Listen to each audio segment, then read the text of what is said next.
Day 6 of understanding bronchial asthma. मी आव्हान करेल, वर्ल्ड अस्थमा डे आहे. त्रास होतोय, छातीमध्ये आवाज येतोय, खूप दम लागतोय, खोकला येतोय, घाम यायला लागला, चक्कर यायला लागली, तर ह्या प्रॉब्लेम मधून रिलीफ करणं आवश्यक असतो. तर आम्ही आमच्या ट्रीटमेंट आर्मामेट्रियम मध्ये फर्स्ट पेशंटची रिलीफ कडे लक्ष देतो.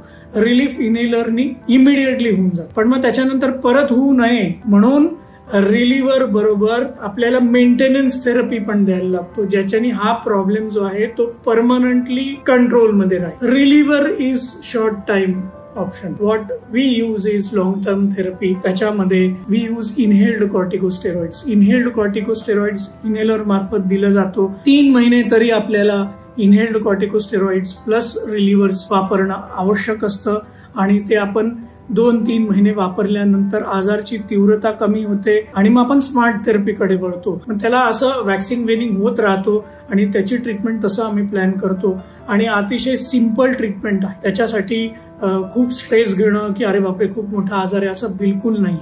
पण डेफिनेटली अस्थमाची ट्रीटमेंट लॉंग टर्म आहे, शॉर्ट टर्म ट्रीटमेंट नाहीये.